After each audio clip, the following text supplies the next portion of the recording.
Hey, Liz. Welcome back to the Thrive Like a Mother podcast. Y'all, we're talking about stress and meal prep today. And honestly, I know you saw the title. For some of us, those two words might as well be the same thing. Like, am I right? Because honestly, the second sometimes a little someone asks, what's for dinner? Our bodies literally go into full panic mode, right? You're like, oh my gosh, I have no idea. Why are you asking me that? Because here's the thing, stress can show up in different ways. There is the kind of stress that motivates you, and then there's the kind of stress that feels way too overwhelming. But either way, our bodies are in a state of stress and they function differently depending on which type it is. And we want our bodies always working at optimal levels, right? Even or especially when we're trying to feed ourselves and our families. And so, yeah, I'm excited for this episode because we are about to break it down how stress shows up in the kitchen, what happens when we get stuck in that cycle of alarm resistance exhaustion, and we're going to talk about how we anchor our meal planning and our prep to our real life so that we can stop scrambling at 5 a.m. and stop the crash out when our kids ask us what's for dinner. And so that we can start feeling supported instead. So, yeah, a few weeks ago, I started working on a level 1 nutrition certification and really just to start gaining my own learning so that I can continue to pour into you guys the best knowledge possible, right? And in this course, of course, the first lesson was about stress. And so I want to share a little bit with you of my education about what I learned and the light bulb that immediately started to go off for me. So I learned that there are two different types of stress. Did not know this. I just used to think stress is stress, right? If I'm stressed out, that's a bad thing. Come to find out, eustress is actually a positive, motivating stress. That's like planning a party. Maybe you're launching a business. Maybe you're planning a vacation. That is a positive stress, right? We're excited. We're activated. We are motivated to make sure that that happens. And then there's the other side of things, right? Distress. That is the negative side of things. That is where we feel overwhelmed. That is where the panic, the crash out comes when someone asks us what's for dinner at 5 o'clock and we have no idea. But here's the thing I want to reframe for you. Instead of labeling stress as either good or bad, we're going to look at it in a different lens here. We're going to look at how our body actually responds in either one of those states, eustress or distress. Like, don't you want your body and your kitchen working at the levels that they're supposed to be working at, right? We all want that. And so let's do a connection, right, between when we feel stressed and how that equates to how we prep our meals and how we eat, how we provide sustenance for our body. And it's a cycle, right? It's the first part of the cycle that starts where we're alarmed, right? Our kid asks us what's for dinner, or just in our head, it's 5 p.m. and we're like, oh my gosh, I didn't even think about dinner. What am I supposed to do? Right? The panic starts to set in. Then comes the resistance. We start scrambling to somehow reduce that stress. We start looking through the DoorDash app. We start looking at the frozen pizza in the freezer. We start looking at our pantry and tapping our foot like we're opening the fridge. I know that's a big one for me, opening the fridge and seeing like, okay, something's supposed to magically come together to help me level out, right? Then comes the exhaustion. Think about the amount of times that you've done these things, the alarm, what's for dinner, and then the resistance. I got to figure this out quickly. continuing to do that over and over again leads to a cycle of overwhelm, guilt, and quite honestly, y'all, burning out. Being like, I can no longer, if someone asks me this question again, I am going to lose it, right? Or if I get to another day, 5 p.m., and I don't know what's for dinner, I'm gonna lose it. I want to take you back to 2019, 2019 Ebony, where I had just started my own health and wellness journey. I started picking up weight, I started working out, feeling good, seeing the results, and realizing that I still did not feel confident in how I was feeding myself. I still was in the same exact cycle of, oh my gosh, what's for dinner? Let me scramble. Drive through is fine, right? I'm still working out. It's all good. And doing that over and over again and just feeling exhausted. Exhausted. Then you want to throw in 2019, I was a first time mom. And this little girl, my firecracker, Olivia, was starting to eat a lot. She started to build her own habits about what she wanted to eat. And I started to realize, because of the cycle that I've been in of not knowing consistently what's for dinner, of always feeling like I had to scramble, of just going the easy route and just going through the drive-through or ordering something because it's right there. At least we ate, right? Because of the cycle that I was in, I was starting to help her build her own food story, and she started to realize, I want the quick thing. I want the fries and the chicken nuggets. I want the burger, right? Over and over again. And now we still love those things in our household, right? We still very much love to eat out, but now it looks different. Now I'm working to teach her that that is not always the answer. We don't have to always go straight to that because we can prepare our foods at home, because we can answer the question confidently and say, no, I know it's for dinner because I planned it, 2, 3 days ago already. And so we're talking about a different way, right? We're talking about not getting in this cycle or staying in this cycle of consistent stress, right?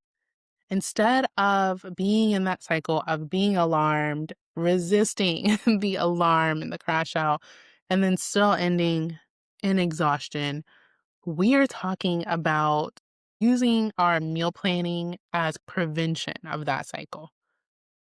We are talking about acting before that alarm goes off, before the what's for dinner at 5 p.m. alarm goes off. We want to already know what's the plan because we've anchored our meal plan into our life. Not just the, okay, these sound good to have on the calendar, but truly anchoring our meals to what our energy levels are going to be. What are our busier days during the week? What are our slower days? What are our own family rhythms? What appointments or after school programs and clubs do we have? What routines do we have built in place already? And then once you start thinking of that before you get to the 5 p.m. alarm, you start to reduce your decision fatigue. You get to that 5 p.m. and you're like, I'm good. I already know that I have this and the food in the fridge prepped to cook, or I know exactly what I'm cooking for dinner because I've already planned it and I've planned it around our life, not just some ideal, yes, this recipe sounds cute. Yes, we can do that sometimes, but we really want to be mindful of how that fits into our lives. So I want to invite you to take a pause with me just for a moment, and you can close your eyes. If you're able to, if you're driving, please do not close your eyes. Please stay alert and safe on the road.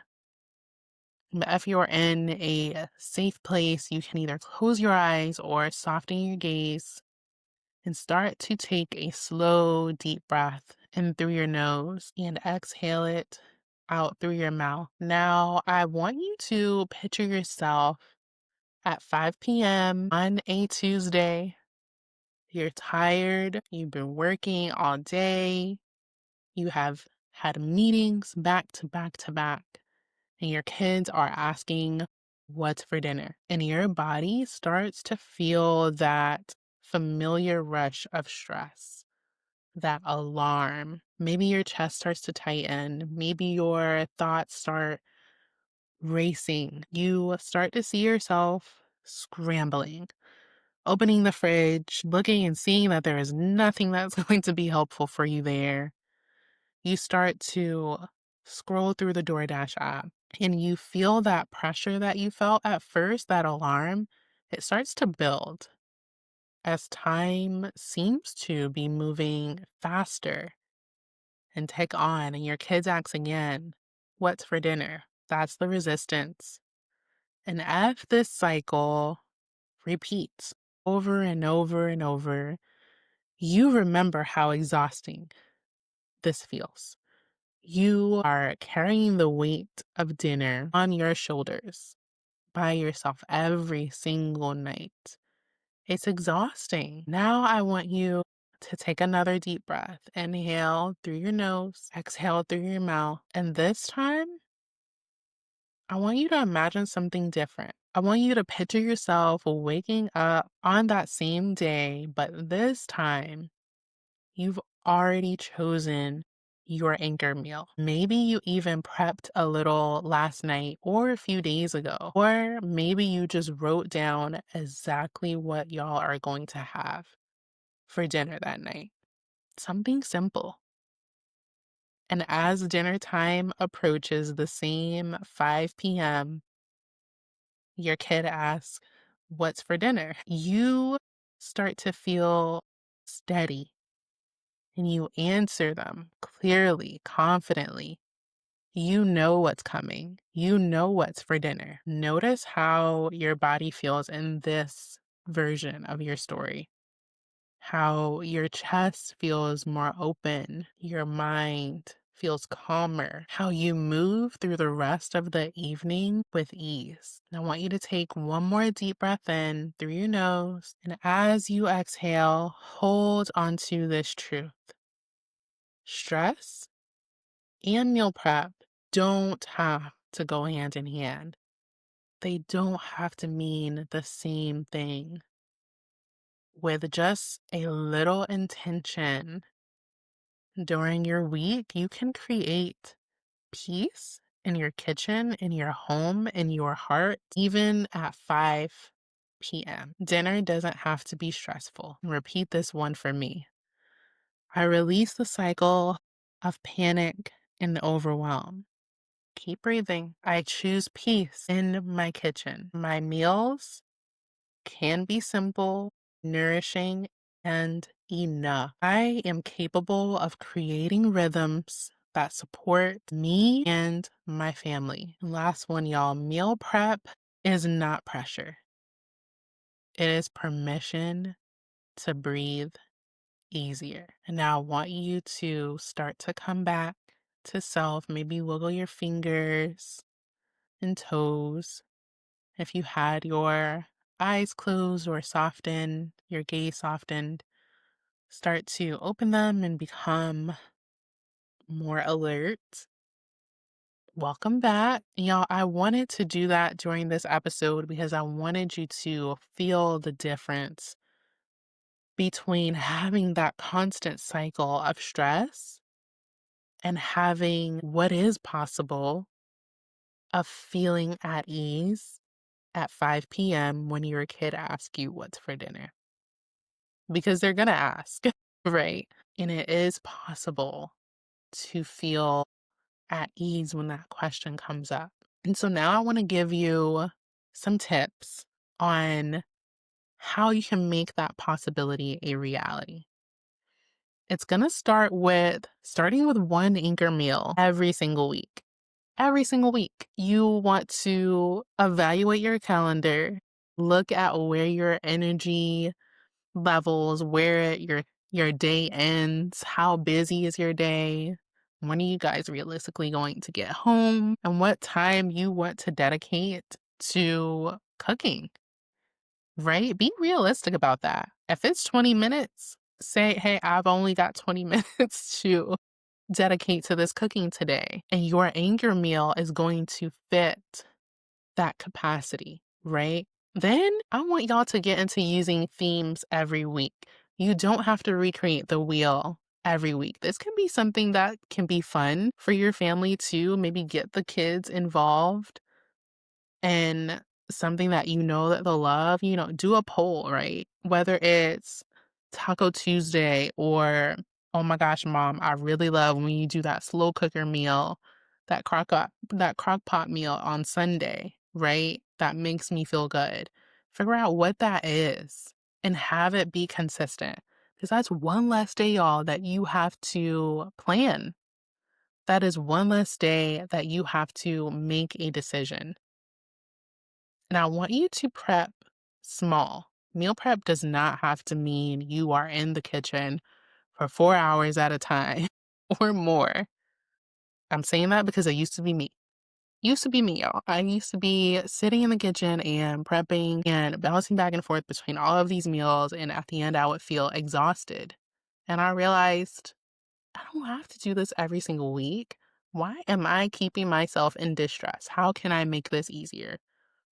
Instead of prepping for hours, be realistic about what amount of time you want to dedicate to prepping, what amount of time you realistically have, and whether that looks like just chopping your veggies up for the week, cleaning your fruit for snacks, putting your snacks in certain places so that they're readily available, or just making one meal that you can batch ahead of the week. That will help things move a little bit smoother. And keep a backup list, y'all. This is for my mamas with the kids who are in their picky phase, right? I feel like even if you feel like your kid isn't picky, there are some times when they go through moods, they go through phases where something they liked last month, suddenly they no longer like it, or they may like it one night and dislike it the next night, right? Kids are wild like that, and that's okay. Keep your backup list. These are your go-to 15-minute meals that you know they're going to enjoy and are also not going to cause you a lot of stress in preparing. This could be like breakfast for dinner. I talked about Taco Tuesday. Those are really easy things to put together, things that don't take up a lot of your time. And so I want to give you some journal prompts to walk away with today. And I'm going to put these in the show notes as well. The first one is like, when it comes to meals, what is your most common alarm moment? Maybe it's not the kid asking you what's for dinner at 5 p.m., but what is the one that comes up for you most often that keeps you in that cycle of distress?